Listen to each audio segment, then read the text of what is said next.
No, nosaltres tornar a repetir que entenem que és un debat sobre com s'ha de prohibir la vida en l'espai públic i privat i això que anomenem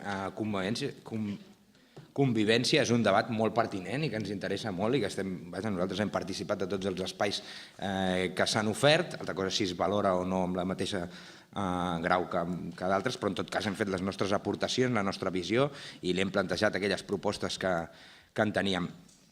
Sí que abans ho comentava, és que possiblement tenim visions diferents i també, i així ho vam dir durant aquest procés, que hagués calgut potser un pas previ a la redacció d'una ordenança d'aquesta mena, que era una diagnosi real de quina era la situació del municipi, més que res perquè a vegades aquestes sensacions que tots tenim sobre quines són les problemàtiques del municipi poden sobredimensionar o reduir problemes, és a dir, funcionar només per sensacions i potser hagués estat bé una diagnosi de quins són els problemes, a on se situen i quin tipus d'actuacions es podrien fer per mirar de solucionar-los abans de proposar, que és, per molt que intentin decorar-ho, que és al final el que avui s'aprova, que és una ordenança reguladora i sancionadora. És això, és a dir, l'ordenança és això, regula, tipifica i sanciona, i alternatives a les sancions, però alternativa a la sanció i per tant sanció.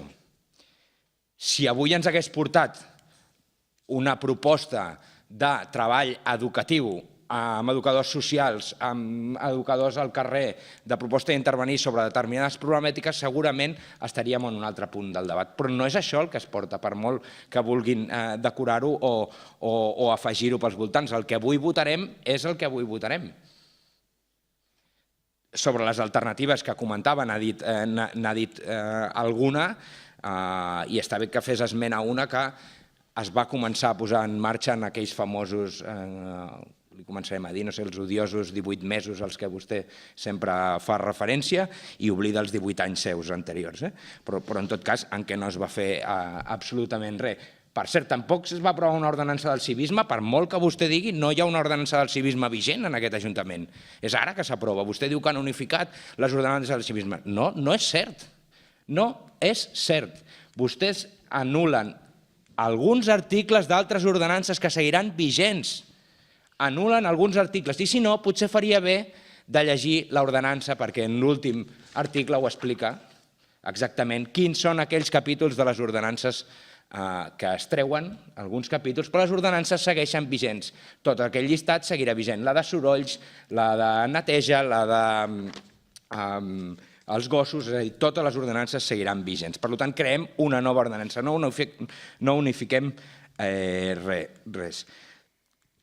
Estaria bé que potser, com dèiem, el debat previ hauria estat què podem fer per evitar els conflictes, per gestionar-los, per aquesta cosa d'obviar-los o reprimir-los, no tenim un altre sistema, potser hem d'aprendre a gestionar-los, a intervenir-hi de forma propositiva, oferim els recursos i les infraestructures de forma que permetin la convivència real, no l'expulsió d'uns o dels altres, no la sanció d'uns o dels altres, sinó possibilitar amb treball, i això s'ha de fer amb treball educatiu, en tots els àmbits, també directament al carrer, per permetre la convivència. I per últim, m'ha semblat que se sentia com dolguda per el que he dit al principi en relació a la primera proposta d'ordenança del civisme que vam presentar i el comentari sobre la llei de vagos i maleantes. Però és que, clar, perseguir per sancionar amb imports de fins a 1.000 euros la prostitució, la mendicitat, la indigència i la venda ambulant, que és una proposta que vostè ens va presentar com que li semblava estupendo, ens la va portar com encantada de la vida que això es proposés, això sí que és d'una altra època. Això sí que és d'una altra època. I es corresponia amb el que es feia, per exemple, durant la dictadura. I a vostè era una proposta que li encantava, que tots els grups se li vam tirar al coll i va anar reduint i eliminant articles. Però a vostè era una proposta que li semblava perfecta i així ens la va portar. Li va fer l'empresa, vostè la devia veure, si és que si ens porta coses sense mirar-les, doncs no ho sé, però la va portar i li semblava correcta i a partir d'aquí nosaltres li vam anar eliminant. Seria que vostè estava d'acord amb sancionar la prostitució, la mendicitat, la indigència i la venda ambulant? És que potser el que pretenia fer accions que formaven part d'una altra època era vostè. Gràcies.